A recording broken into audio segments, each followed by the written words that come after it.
అందరికీ నమస్కారం. రాష్ట్ర శాసన మండలిలో విద్య మీద చర్చకి సమాధానం ఇస్తూ తెలంగాణ రాష్ట్ర ముఖ్యమంత్రి రేవంత్ రెడ్డి గారు ఒక ప్రామాణికమైన ప్రసంగం చేశారు. చాలా కాలం నుంచి నాలాంటి వాళ్ళని వాదిస్తూ ఉన్నాం.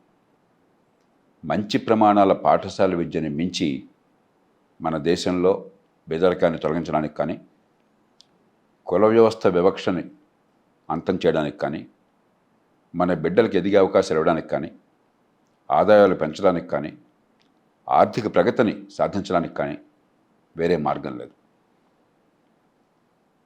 దేవుడు అనేవాడు ఉంటే దేవుడి ప్రత్యక్షం ఏం కావాలో కోరుకో బిడ్డ, చాలా ఎక్కువ కోరద్దు, ఒక్కటే కోరు అని చెప్పంటే మనం కోరాల్సింది ప్రతి బిడ్డకి మంచి ప్రమాణాల విద్య విద్య విద్య.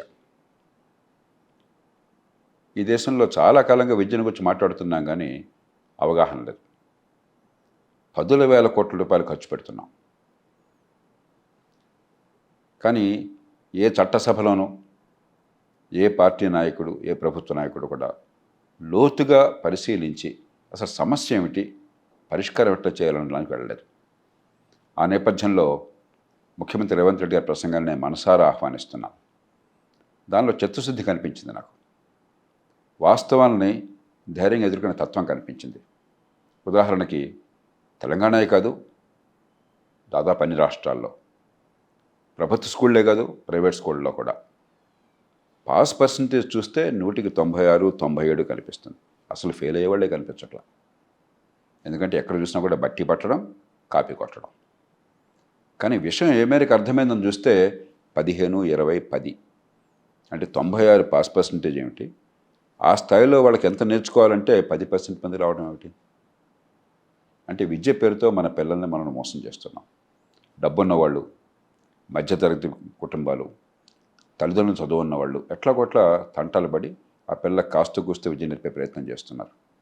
ఆ అవకాశాలు లేనటువంటి నిరుపేదలకి ప్రైవేట్ స్కూళ్ళకి ఫీజులు ఇచ్చి పిల్లల్ని పంపించిన, గవర్నమెంట్ స్కూళ్ళకి పన్నుల డబ్బులతో పంపించిన పిల్లలకి తెలివితేటలు ఎంత ఉన్నా 180 మంది బతుకు నిరర్థకం అయిపోతున్నది. దీన్ని నిజాయితీగా గుర్తొచ్చే ప్రయత్నాన్ని ముఖ్యమంత్రి గారు చేశారు. అందుకే మనమంతా కూడా మనసారా ఆహ్వానించాలి. ప్రతి అంశాన్ని రాజకీయ కోణం నుంచి చూడకూడదు. రేవంత్ రెడ్డి గారు విద్య మీద చేసినటువంటి వ్యాఖ్యలు సరైనవి, మనం ఏదన్నా చేయాలి అని చెప్పంటే అది కాంగ్రెస్ పార్టీకి అనుకూలము, వ్యతిరేకం కాదు. రేవంత్ రెడ్డి గారికి మద్దతు కాదు.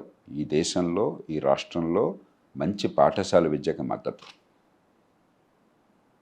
అట్లాగే భారతీయ రాష్ట్ర సమితి కానీ, తెలంగాణ రాష్ట్ర సమితి కానీ మంచి మరుగు సదుపాయాలు కల్పించారు, పెట్టుబడులు పెంచారంటే అది ఆ పార్టీకి మద్దతు కాదు. మన పన్నుల డబ్బులతో, మనం ఇచ్చిన అధికారంతో మనకి మంచి మేలు చేసే ప్రయత్నం కొంత జరిగితే దాన్ని హర్షిద్దాం. మన ప్రయోజనాలు దెబ్బతింటే దాన్ని వ్యతిరేకిద్దాం. బ్యాలెట్ బాక్స్లో ఇష్టం వచ్చినట్టు ఓట్లేద్దాం, ఆనాడు నచ్చినట్టుగా. అలాగే జాతీయ స్థాయిలో మోదీ ప్రభుత్వం ఆర్థిక క్రమశిక్షణ పాటిస్తున్నది, మరుగు సదుపాయాలు కల్పిస్తున్నది అని చెప్పంటే అది బీజేపీకి మద్దతు కాదు. ఈ పార్టీలు మన నుంచి వచ్చినాయి. పార్టీలు మన కోసం పనిచేయాలి. ప్రభుత్వం కాంగ్రెస్ ప్రభుత్వం కాదు, రేవంత్ రెడ్డి ప్రభుత్వం కాదు, లేకపోతే బీఆర్ఎస్ ప్రభుత్వం కాదు, కేసీఆర్ ప్రభుత్వం కాదు, గతంలో బీజేపీ ప్రభుత్వం కాదు, మోదీ ప్రభుత్వం కాదు. ప్రభుత్వాలు మనవి, ఆ పన్నుల డబ్బు మనది. ఆ ప్రభుత్వాల నిర్ణయాలకి పర్యవసానాన్ని భరించేది మనం, మన పిల్లలం, ముఖ్యంగా సామాన్యులు, పేద కుటుంబాల పిల్లలు.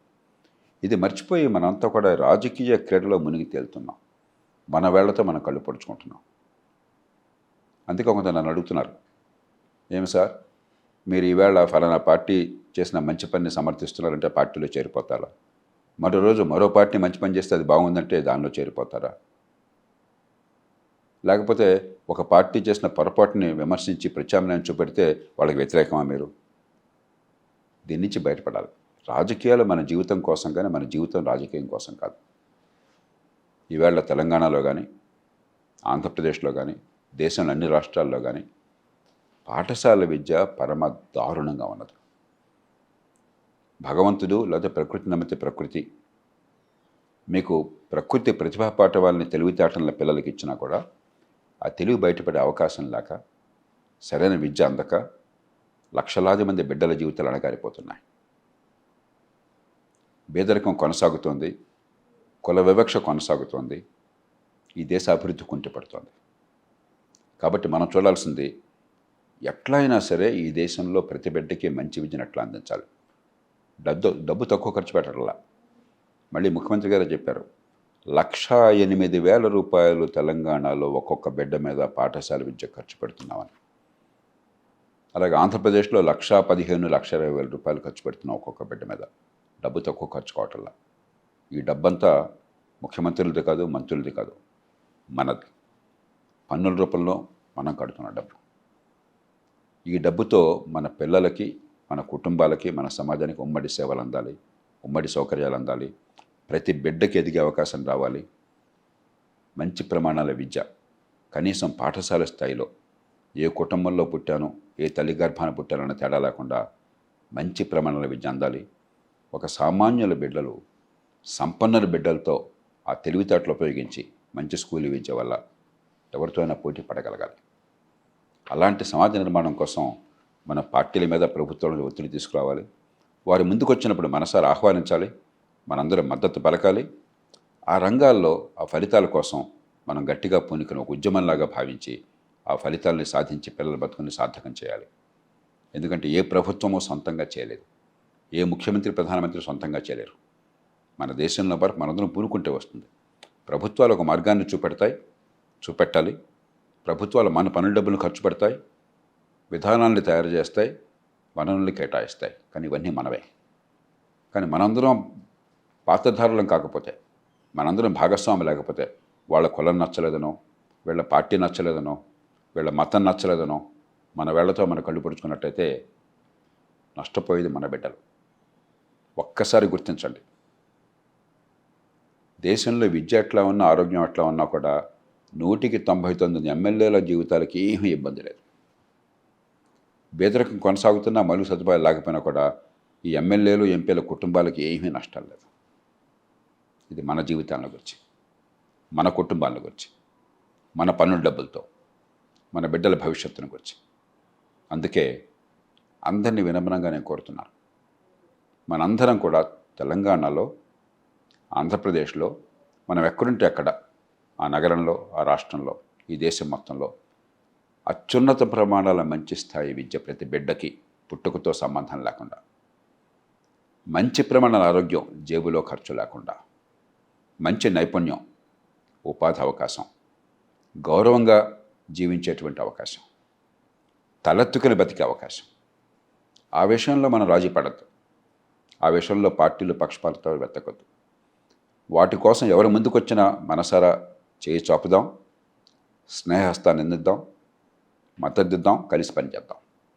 అందుకనే ప్రభుత్వంతో మనందరం కలిసి, ప్రభుత్వం కనుక ముందుకు వచ్చినట్టయితే మంచి ప్రమాణాల విద్య కోసం అని చెప్పిన పౌర సమాజంలో అందరూ, అలాగే విద్యలో అద్భుతమైన కంపెనీలు ఉన్నాయి. విద్యలో ఉన్న అవసరాన్ని, ప్రజల ఆర్తిని గమనించి మంచి మంచి ప్రొడక్ట్స్ తయారు చేసి కంపెనీలు వస్తున్నాయి. మంచి కంపెనీలు కావచ్చు, పౌర సమాజం కావచ్చు, స్వచ్ఛంద సంస్థలు కావచ్చు, సామాన్య పౌరులు కావచ్చు, తల్లిదండ్రులు కావచ్చు, సరే అధ్యాపకులు అలాగ అవసరం, ప్రభుత్వ యంత్రాంగం కావచ్చు. కలిసి సమిష్టిగా పనిచేద్దాం. అందుకోసం నేను మనసారా పిలుపునిస్తూ, ఈవేళ ప్రభుత్వంలో ఉన్న సంకల్పాన్ని కనుక ఒక ఆచరణగా మార్చినట్టయితే ఖచ్చితంగా 3-4 ఏళ్లలో మంచి ప్రమాణాల విద్యకు ఒక బాటలు వేయగలం. మనం తలెత్తుకు తిరగగలం, తెలంగాణ అభివృద్ధికి పాటుపడగలం. అందుకోసం కలిసి వస్తారని మనసారా ఆశిస్తూ నేను సెలవు తీసుకుంటున్నాను.